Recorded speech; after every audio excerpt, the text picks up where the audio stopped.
pamilya.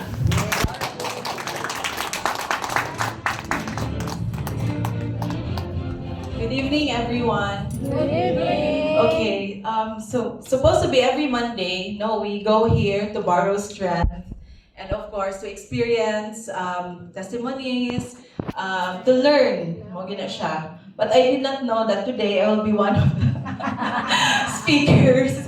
No, because I've been in Riway for 3 years, but of course, since I'm in the academe, it's actually a new field for me. Now, I've been working as a medical technologist for more than 20 years in the laboratory, doing your COVID test, your PCR. Yes, and I've had COVID not only once, but basta, kadaghan na siya. So, because I was of course, since kami man ang mga frontliners, so kami sa ang front na masakit, no? Kami gayon na masakit. Kami nag-run sa PCR, and at the same time, even if naka-full PPE me, we never know, no? When we interact outside, we get the COVID, and actually, di ba, I mentioned earlier na dili lang once, basta there were a couple of times, and then, because of that, I was diagnosed with hypertension. Okay? Because of COVID, mo gito ba? When I was in the recovery stage, that time, na kuan ko, nalipong ko, and then, pero recovery na ko ato na time. Wala pa'y vaccine. Because COVID was 2020 March, it was declared. June, I entered the airport COVID PCR, and June, on that month, isa ko sa first na COVID in the laboratory. Okay.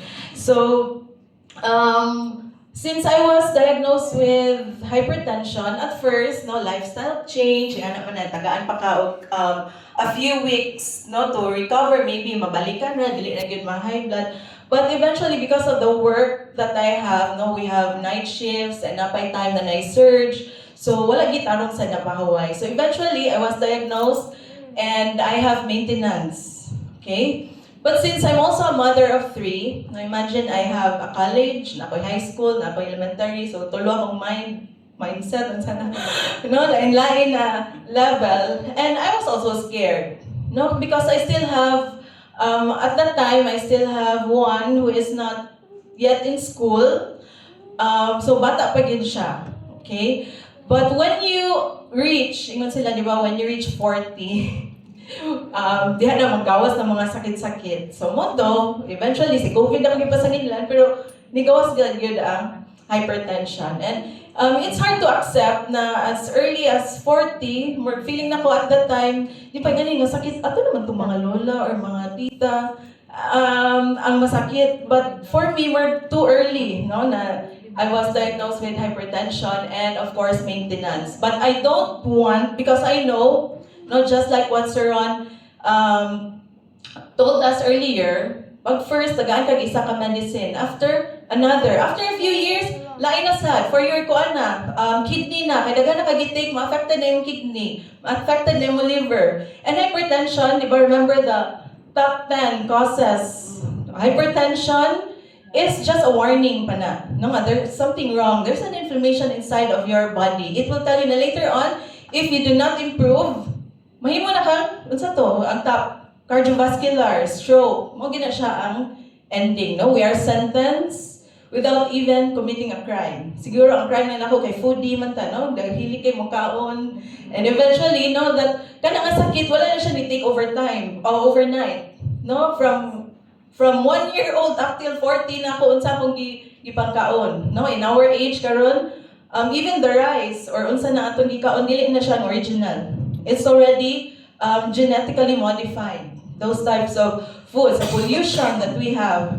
So lahi ra gyud ang panahon sa atong mga kalulahan, ato ang lolo, sa ato ang time. So we have to take care, no, of ourselves, our health. And for me as a mother, no, when the product was introduced to me, I already know about stem cells because I have also worked in a specialty clinic and actually fertility clinic before here in Cebu. Naana siya dito sa mga pregnant na mga patient we have like Cord Life, amo sila gi-refer na ato dito sa Cord Life if you want to have your umbilical cord or the stem cord na i-store, no, once manganak sila. And my eldest daughter also, before was diagnosed with ITP, no, idiopathic thrombocytic purpura. So wala na siya known nga cause, but grabe ang iyang kuan, more siya gidengue nga yung platelet 10. Yung ana na lang, imagine na. Kung magdengue ka na, kas mga 10,000, 50, yung ana na platelet. But sa iya, ang ibutang 10, naunay dyan ko, no, sa akong daughter. So that's why, when I know about stem cells, if maka-afford lang ko, siguro I will take the, but it's a mischance because when I got pregnant, wala mo ko nakapa-stem cord. So I think siguro sa next time na pregnant ko, ako naging siguro yung store para I have something for my eldest daughter. But here, no, dili na ako nahibawaan nga ang stem cord ay 20 years siya, but ikaw ra, mother, and your baby, dili ang igsuon. Dili ang lola, dili ang, yes, here, diha man na ako na hibawaan because wala sa jud na ako gi-check before. I just know from the patients, from doctors na stem cell is good and but I did not research siguro pa in depth about it. So when my upline, Mariam, introduced me to Portier, of course, ingat ko na, naagyan mo ko yung mga hesitations. So I have to do my research. Oh, na ay doctor, ani, na si Doc, na si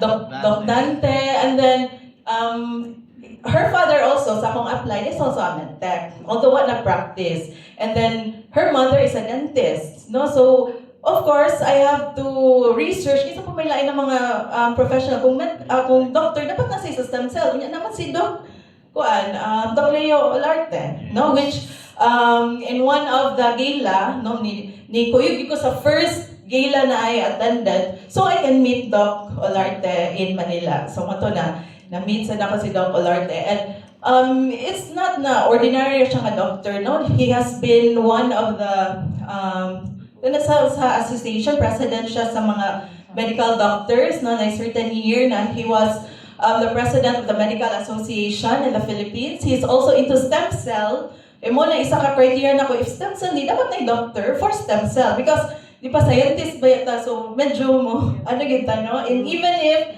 naana diha ang mga technology, so I also search and research and check kung, tinon ba kagini? Kasi because I'm not into MLM sal, no?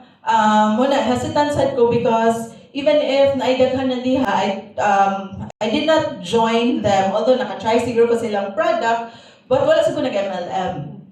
But here, no, I've seen that there is health product, ang first because of the product and opportunity. Because even if I'm doing it on the side, no, naamag yung kay ma-earn, no, na kay mga RW na kuha nga, uy, naabot na nga niya akong RW. Even if busy ko because, again, I'm in the academy and it's a new field for me because lahi man good siya. Sa academy man good, di ba, sir?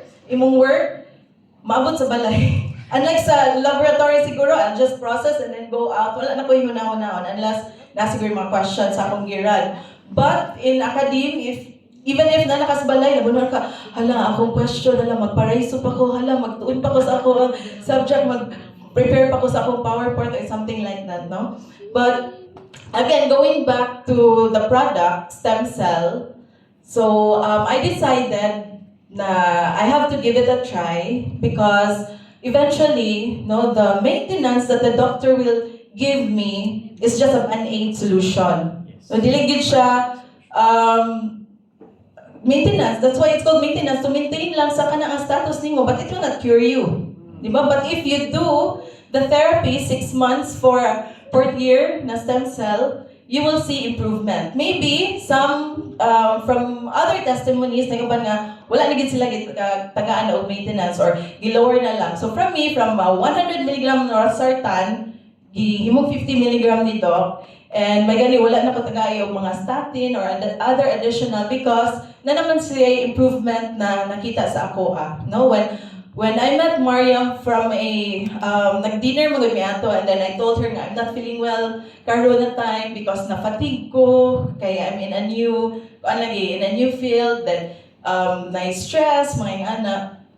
Lahi na siya. Hindi siya the same before when you were younger. Na itugra ni mo, inom dihag, paracetamol, okay na ka, na-fatigue ka, o sige, itugra na, lahi na gid siya. It took me months before ko na okay, and after that, dili pa gid ako ma-feel nga na okay akong well-being, no? So I have to go to the doctor sa eyes, ako gipa-check kay kanang naglabad akong ulo, sakit basin sa akong mata, nagtaas akong grade, ganun na sakit akong dunggan, ato sa kuog-kuan.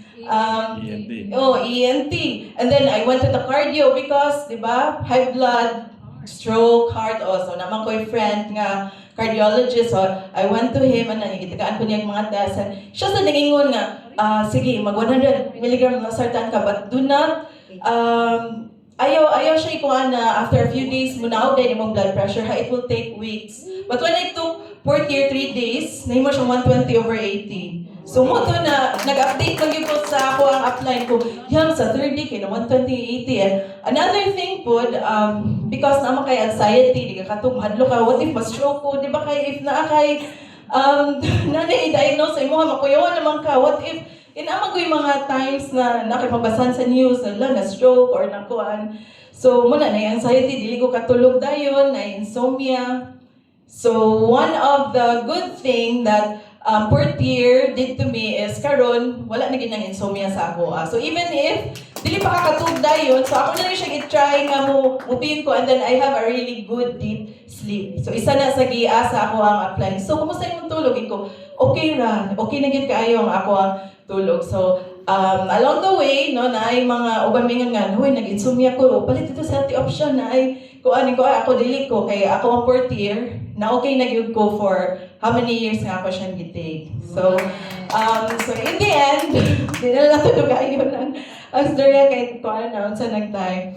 In the end, no, if you want a natural, no, kanang dili mga synthetic, nga eventually madaot imong liver, madaot imong kidney, or unsa pa dihang madaot sa imong body. Now, if you want a natural way of healing, you tapping your own stem cells sa imong body, no, with the help of the deer, placenta, and all those ingredients na patented, we have our Portier stem cell. Thank you and good night.